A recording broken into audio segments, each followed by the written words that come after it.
नमस्कार, चमकते सितारे में आपका स्वागत है। मैं विश्वेंदु जयपुरियार।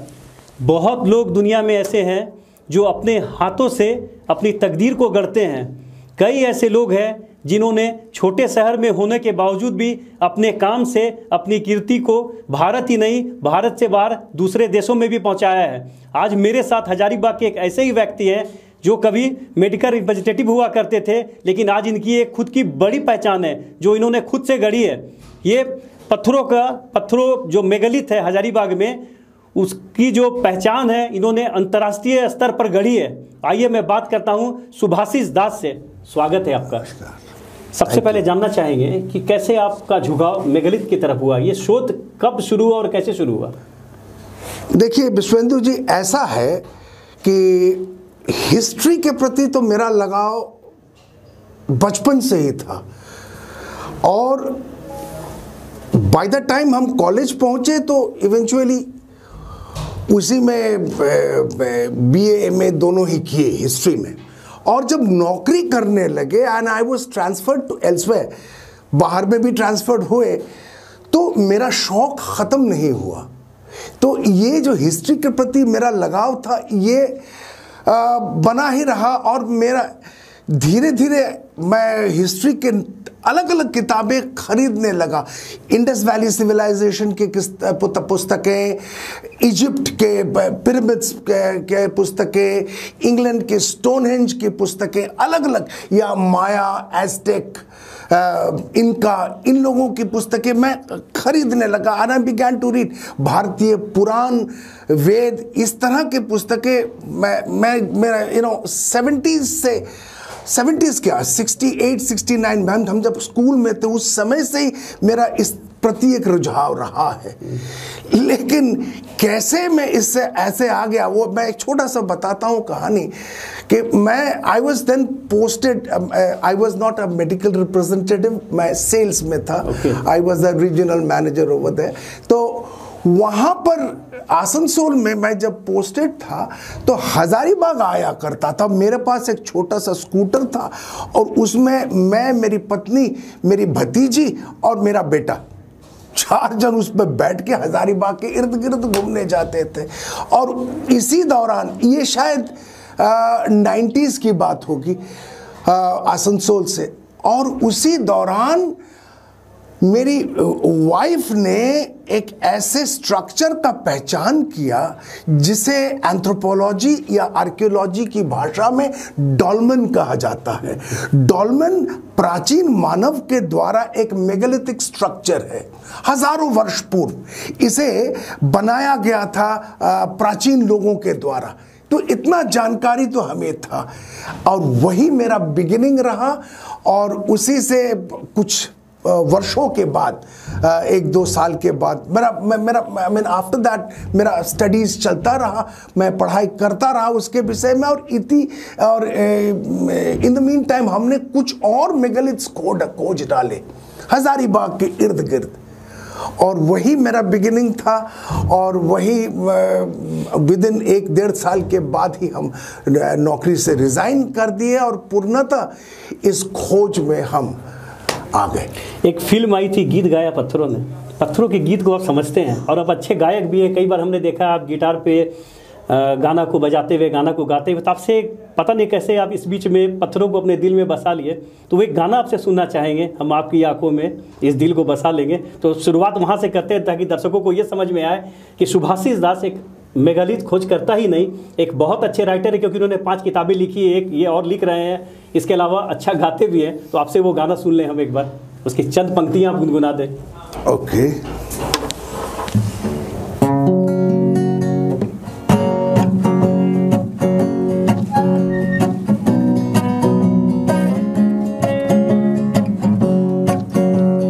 हम आपकी आँखों में इस दिल को बसा दे तुम, हम आपकी आँखों में इस दिल को बसा दे तुम, हम मूंद के पलकों को इस दिल को सजा दे तुम, हम आपकी आंखों में इस दिल को बसा दे तो। बहुत सुंदर, बहुत लाजवाब आपने थैंक यू पेश किया। आपने बहुत सारी बातें बताई अभी कि आप बहुत अर्ली डेज से ही बहुत सारी किताबों को खरीदा करते थे, तो कहीं उसमें मेगालिथ्स का जिक्र आता था? मेगालिथ्स का जिक्र तो आता था। हमको याद है मेरे फादर ने मुझे 69-70s में एक एनसाइक्लोपीडिया गिफ्ट किए थे। वो ऑक्सफोर्ड यूनिवर्सिटी की शायद एक कोई, आई डोंट रिमेंबर, लेकिन अभी भी है वो मेरे पास। वो उसके कवर में ही एक डॉल्मेन था, तो वहीं से हमको, और वो इंग्लैंड की एक डॉल्मेन थी। और मेरे फादर भी बहुत आर्डेंट रीडर थे। उनकी लाइब्रेरी में हालांकि बहुत सारे बुक्स थे उनकी लाइब्रेरी में, हालांकि मेगालिथ्स पर नहीं था, हिस्ट्री पर नहीं था। वो क्राइम थ्रिलर्स अधिक पसंद करते थे मेरे फादर। तो लेकिन उन्होंने वो जो गिफ्ट किया, that was at the back of my mind. आपको जापान बुलाया गया, स्पेन भी बुलाया गया मेगालिथ्स को लेके। आपने वहाँ के लोगों को बताया यहाँ के मेगालिथ्स के बारे में। क्या खास है हजारीबाग का जो मेगालिथ है? आपने तो बहुत जगह के बारे में पढ़ा है, तो क्या विशेषता है यहाँ? क्या थोड़ा दर्शकों को बताएं कि मेगालिथ और मेनहिर जो है, ये दो शब्द बराबर आते हैं, तो दोनों में अंतर क्या है? समझना होगा कि मेगालिथ्स है क्या चीज। इसको हिंदी में महापाषाण कहा जाता है। अच्छा, मेगा जो है ये एक यूनानी शब्द है जिसका अर्थ है बड़ा। लिथ, लिथिक या लिथोस शब्द से उत्पन्न हुआ है जिसका अर्थ होता है पत्थर, बड़ा पत्थर। इसका ये अर्थ होता है कि प्राचीन मानवों के द्वारा बनाए गए विभिन्न पत्थरों की आकृतियां, नंबर 1। नंबर 2, ये इतिहास के वो पन्ने हैं, भारतवर्ष के इतिहास के वो पन्ने हैं जिसके विषय आम आदमी बहुत कम जानता है। अब देखिए, फ्रॉम कश्मीर से लेके कन्याकुमारी या केरला तक, नॉर्थ टू साउथ, और ईस्ट में मणिपुर से लेकर के गुजरात तक प्राचीन आदिवासियों ने इतने सारे मेगालिथ्स का निर्माण किया है, आप चौंक जाइएगा। लेकिन इसके विषय पढ़ाया तो बहुत कम जाता है, नंबर 1। और नंबर 2, आम आदमी इसके विषय में नहीं जानते हैं। इसका फलस्वरूप यह हुआ कि भारत के प्राचीन इतिहास के एक बहुत बड़ा हिस्सा आम आदमी जान नहीं पाता है। तो मेरा काम है उसी को उजागर करना और भारत के प्राचीन इतिहास को एक अलग सिरे से खड़ा करना। Because without megaliths, without tribals, आदिवासी और उनके आर्कियोलॉजिकल जो रेलिक है, जो मेगालिथ्स, इसके बगैर आप भारत के इतिहास खड़ा नहीं कर सकते हैं ना। हजारीबाग के मेगालिथ्स और रांची के मेगालिथ, देखिए वहां के जो आदिवासी हैं, मुंडा, हो, असुर और ओराव, ये जो 4 आदिवासियां हैं, ये आज भी मृत्यु के पश्चात पत्थर गाड़ते हैं, जिससे ससांदिरी, बिरदिरी, बुरुदिरी इत्यादि करते हैं, कहा जाता है। और इसे उनके जो ग्रेव फील्ड्स यानी स्मशान, उसे उन लोग हरगड़ी, हरसली इत्यादि के नाम से जानते हैं। नाउ हजारीबाग के मेगालिथ कहाँ, where does it stand different, where does it stand out from the rest of the state? कि यहाँ के जो मेगालिथ्स है काफी प्राचीन है, काफी प्राचीन। मुझे लगता है ये चाल्कोलिथिक यानी कॉपर एज या उससे भी प्राचीन का भी हो सकता है। और यहाँ के कुछ खास मेगालिथ्स उन लोगों ने इस तरह से बनाया जो कि दर्शाता है कि इन प्राचीन आदिवासियों का गणित और खगोल में ज्ञान था। जैसे कि पंकरी बरवाडी हम लोग ले लें, ये तो क्लियर एविडेंस है कि आज से 3000 साल पहले यहाँ के लोगों को, वर्ड तो यूज नहीं करना चाहिए, प्राचीन मानवों का एस्ट्रोनॉमी या खगोल या बेसिक मैथमेटिक्स का गजब का नॉलेज था। बहुत सारे, जैसे कि रोला का एक मेगालिथ सचानो, वो नष्ट हो गया है। वो गजब का एक एस्ट्रोनॉमिकल मेगालिथ्स था। तो इस तरह के मेगालिथ्स बहुत कम देखने को मिलते हैं बाकी जगहों पे हजारीबाग के अलावा। बहुत सारी यूनिवर्सिटीज़ में मैं देख रहा हूँ कि भाषा को लेके, जो ट्राइबल भाषा या पुराने भाषा को लेके शोध हो रहे हैं, उनकी पढ़ाई हो रही है, लेकिन मेगालिथ्स कभी यूनिवर्सिटी के सिलेबस में भी शामिल नहीं हो रहा है, या कुछ वैसा हो नहीं रहा है कि कुछ विशेष ठोस काम हो जैसा आप चाहते हैं। तो आपके हिसाब से आपने काफ़ी शोध किया है कि क्या होना चाहिए मेगालिथ को लेके। देखिए, सबसे पहला कॉलेजेस में तो आ गया है, यूनिवर्सिटीज में तो बहुत बड़े स्तर पर नहीं आ रहा, वो वैसा नहीं है जैसा आप चाहते हैं या जैसा हम चाहते हैं। बिल्कुल बिल्कुल। सबसे देखिए, मेरा जो चाहना है, ये एक स्टेप झारखंड सरकार ने ले लिया है।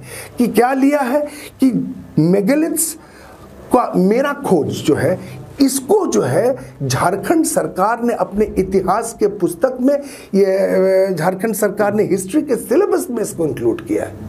ये एक बहुत बड़ा चीज है। मैं समझता हूं कि ये मेरे लिए गर्व का विषय भी है कि इन्होंने मेरे खोज को डाला है उसमें। तो इसके विषय आम बच्चे जो सरकारी पुस्तकों कॉलेज स्कूल्स में पढ़ते हैं, उसके विषय पहले बात जान सकेंगे।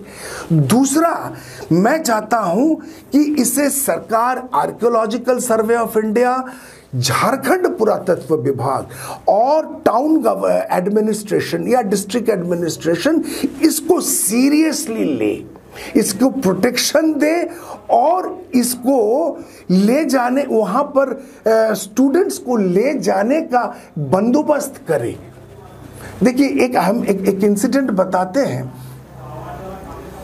मैं बुरझौम गया नहीं हूं, I have never been to Burzahom. Srinagar के पास एक शानदार मेगालिथिक स्ट्रक्चर है, बहुत प्राचीन, वो नवपाषाण कालीन है, नियोलिथिक। तो मेरे साथ काम करने वाले एक है, वो अभी कौन सा NHPC में है, he is a big officer in NHPC, he was posted in Srinagar. तो वहां से वो श्रीनगर के मेगालिथ्स देखने गया था, because I had told him to go कि भाई जाके देखना, और वहां से हमको ये करो, वीडियो कॉल करना, हम तुमको गाइड करेंगे क्या क्या करना है। और वहां जाकर के क्या देखता है कि वहां के श्रीनगर से एक बस नहीं, दो बस आया हुआ है बच्चों को लेकर के, और स्कूल स्टूडेंट्स को वो मेगालिथ्स दिखा रहा है श्रीनगर में। और मैं देखा तो आई वॉज रियली स्टन्ड। अच्छा, नंबर 1, अब देखिए, यहां चारों तरफ ये प्राचीन आदिवासियों के द्वारा 3000 साल पूर्व मेगालिथ्स बने हुए हैं। कोई भी उसका शोध नहीं, कोई भी उसका रिस्पेक्ट नहीं। हम बार बार ASI, झारखंड सरकार सबको बोलते गए, नोबडी, खत्म होता गया। लेकिन देखिए, हम जब यूरोप गए, शायद आई वॉज इन बेल्जियम, ने कहां पर याद तो नहीं आ रहा। अब रास्ते से जा रहे हैं, एक sign board, menhir, only 1 sign board, और वो खेत पर एक मेनहिर। हम तो ताज्जुब हो गए, दूर पर एक मेनहिर, यानी स्टैंडिंग पत्थर, 4000 साल प्राचीन, एक स्टैंडिंग स्टोन। इतना रिस्पेक्ट अपने संस्कृति पर। हम अपने संस्कृति पर तो इतना गर्व नहीं करते हैं, उसे नष्ट हो जाने देते हैं। हजारीबाग के लोग बहुत ज़्यादा कंसर्न नहीं है मेगालिथ को लेकर। बिल्कुल नहीं, बिल्कुल। पंगरी बरवाटी तो मुझे लगता है कि काफ़ी लोग गए ही नहीं है, जो पेपर में पढ़ा बस वहीं तक वो सीमित है। लेकिन आपके प्रयास से बनारस हिंदू यूनिवर्सिटी से लेके अंतर्राष्ट्रीय स्तर के जो आर्कियोलॉजिस्ट रहे, वो भी यहाँ पर आए हैं और यहाँ पे अपना शोध करके गए हैं, जैसा मैंने भी देखा है।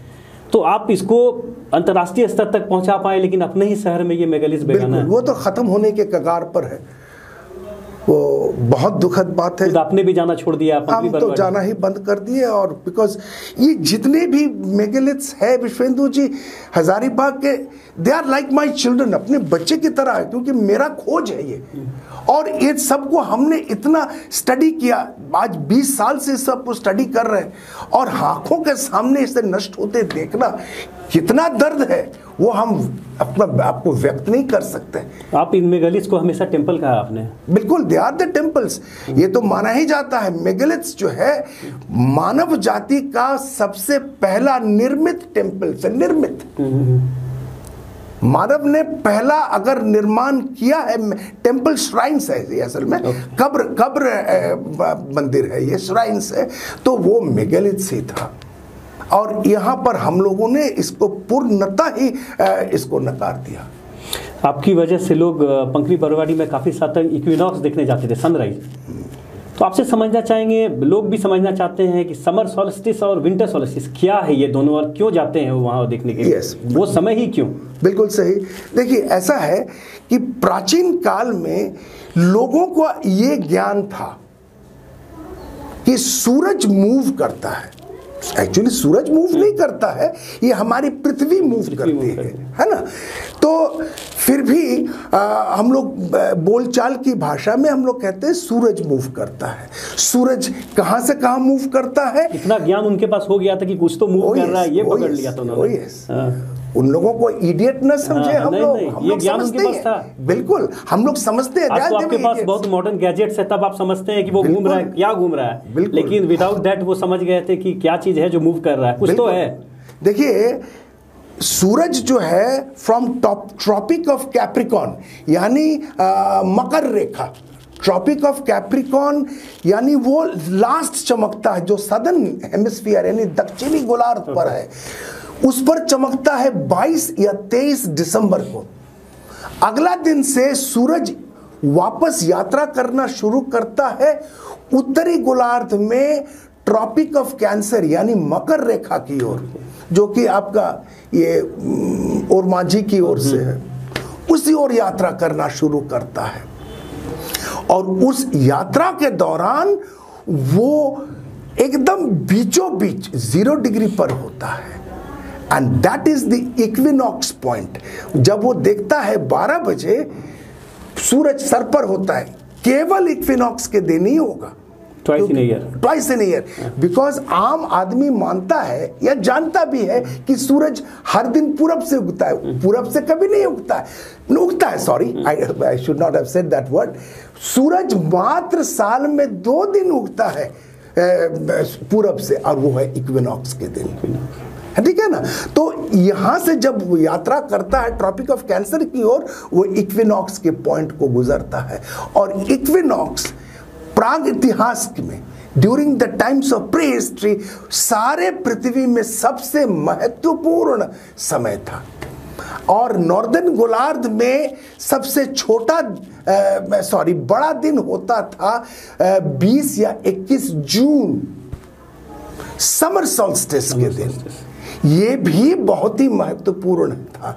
इसलिए इन लोगों ने क्या किया, बहुत सारा मेगालिथ्स का जो खड़ा होने का जो फेस है, उन लोगों ने विंटर सॉल्स्टाइस के सनराइज की तरफ लगाया। हजारीबाग में बहुत सारा मेगालिथ्स है, ये फेस दिखाता है विंटर सॉल्स्टाइस के सनराइज की तरफ, और बहुत सारा है जो कि समर सॉल्स्टाइस के सनराइज की तरफ दिखाता है, और कुछ तो इक्विनॉक्स की तरफ। मतलब ये कैलकुलेशन दोनों दिन के हिसाब से कर, जो ट्वाइस ईयर होता था, हाँ। तो वो जो फेसिंग था दोनों तरफ से, तो वो कैलकुलेशन उनका होता था, हाँ, ऑब्जर्वेशन।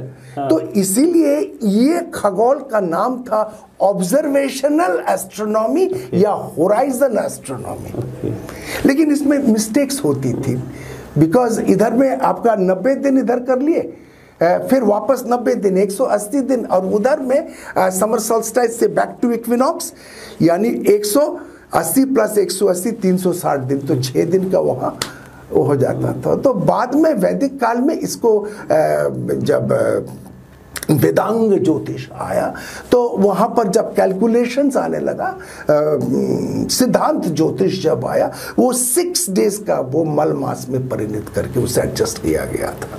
आपने कभी सोचा था कि एंसेंट पीपल जो थे, जो पुराने लोग थे, वो जो अपना शवों को गाड़ने के लिए मेगालिथ्स बनाते थे, ये आपको कभी बहुत नाम देगा और आपकी जो ख्याति है वो फॉरेन तक लेके चला जाएगा और आप यात्रा भी कर लेंगे कोई तो बहुत बड़ी कंट्रीज का, स्पेन और जापान? नहीं, ये कभी नहीं सोचे थे।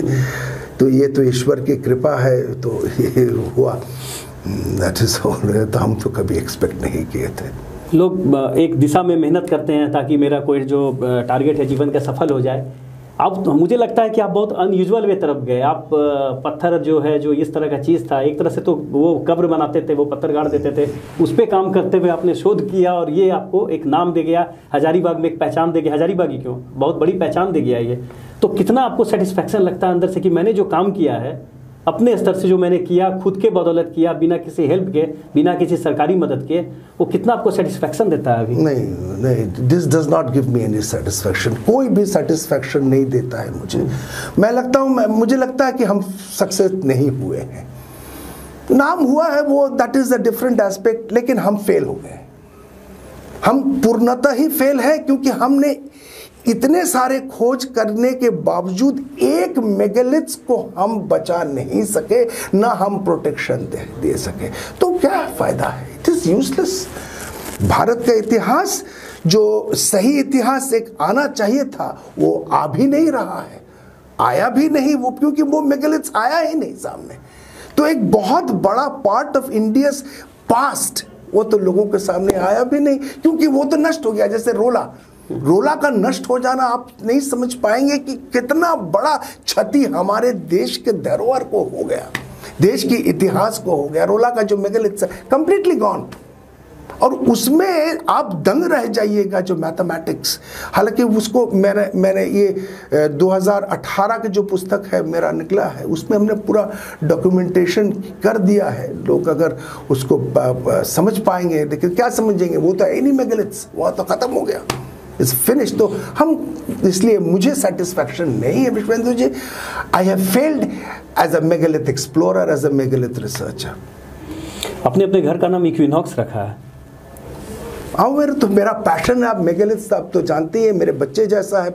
इक्विनॉक्स ये सब तो खोज किए, फॉर व्हाट यूज मुझे नहीं मालूम।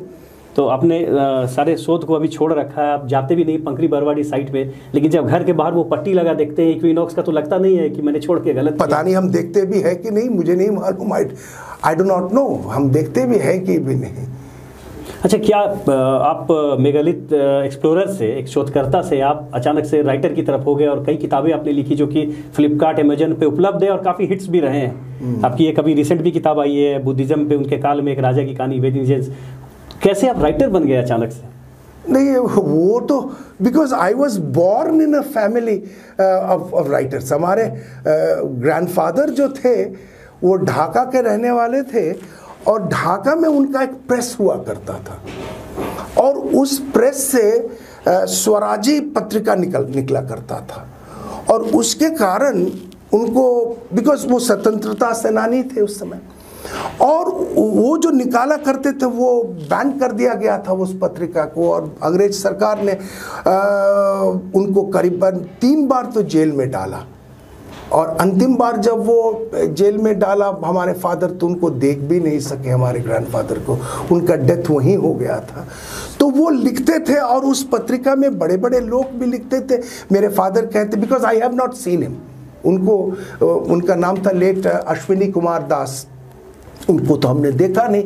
फादर कहते हैं कि ऋषि औरोबिंदो भी उस पर लिखते थे। और औरोबिंदो आप जानते थे, जो अभी ऋषि होने के पहले वो भी एक स्वतंत्रता सेनानी हुआ करते थे। तो बड़े बड़े लोग उस पर लिखा करते थे। तो उनसे मेरे फादर लिखे, हालांकि वो यूपीएससी पास थे, वो जीएसआई में काम करते थे, he was a drilling engineer. लेकिन गीत गाना और लिखना भी उनका शौक था। मेरी माँ बहुत ज़बरदस्त कविताएं लिखती थी, तो शायद ये मेरे खून में था। तो खून में लिखना था और शोध करना था, सब कुछ था। तो ये गिटार का, बजाने का और गाने का शौक कैसे, कहाँ से? वो तो बचपन से ही। हजारीबाग से कह सकते हैं कि हजारीबाग में 70 के दशक में जब हम लोग ऑर्केस्ट्रा बनाए, तो शायद वो हजारीबाग एकमात्र तो नहीं कहेंगे, दूसरा एक तो ब्लैक मास्क था हरनगंज का, और दूसरा जैजी रॉक्स हम लोगों का था 70 के दशक में। वहाँ से शुरू हुआ था मेरा यात्रा म्यूजिक में। और गिटार सीखने के बाद हिंदी में ऑर्केस्ट्रा हम लोग करते थे, और सारा हजारीबाग के इर्द गिर्द झारखंड में काफ़ी दूर दूर तक गए। बंगाली कम्युनिटी का नाम आता है तो मेरे दिमाग में रविन्द्रनाथ टैगोर जरूर आते हैं, गुरुदेव। तो उन्होंने जो भी पोएम लिखा उसको उन्होंने कंपोज भी किया। 2300 ऐसे कंपोज उन्होंने किया अपनी लिखी कविताओं को, जो कि रवींद्र संगीत के नाम से जाना गया। मेरा बड़ा फेवरेट है, मैं सुनता भी हूँ उसको। इफेक्ट है, आप अगर हमारे दर्शकों को कोई रवींद्र संगीत का कुछ एक सुना पाए। ओके, ठीक है, एक लाइन हम सुना देते हैं।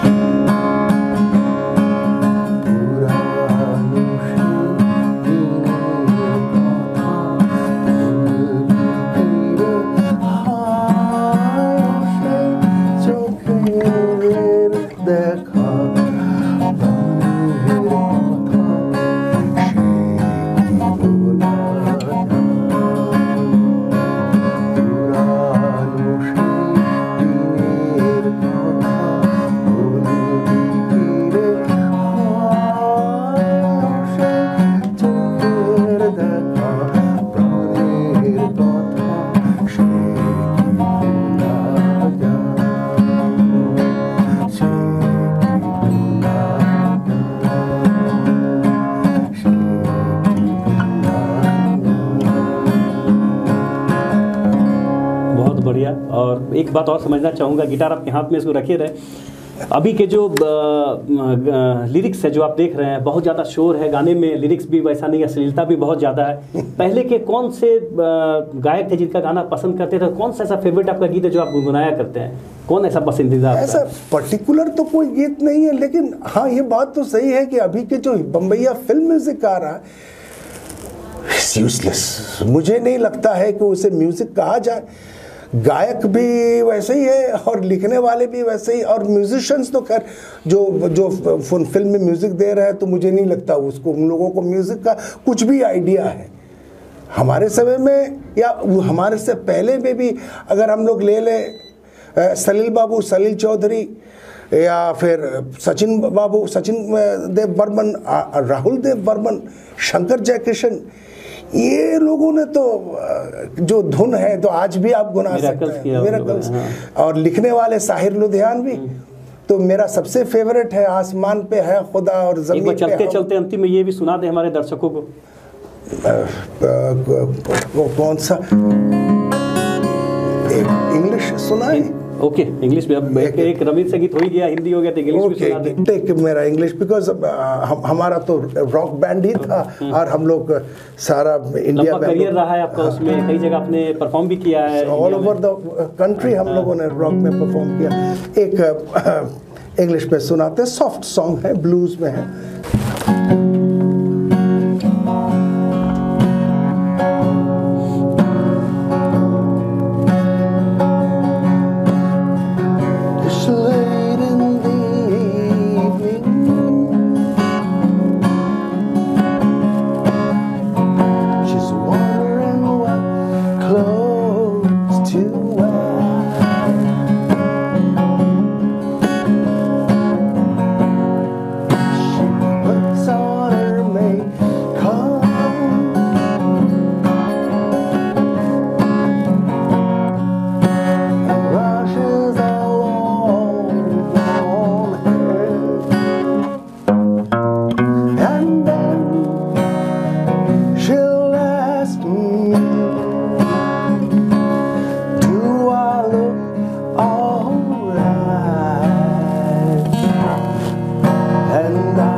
आपसे एक अंतिम सवाल पूछूंगा मैं कि आपने किताबें भी बहुत सारी लिखी है और कविताएं भी लिखते रहे हैं आप, तो कुछ 4 पंक्तियां आपकी लिखी हुई कविता की हो जाए।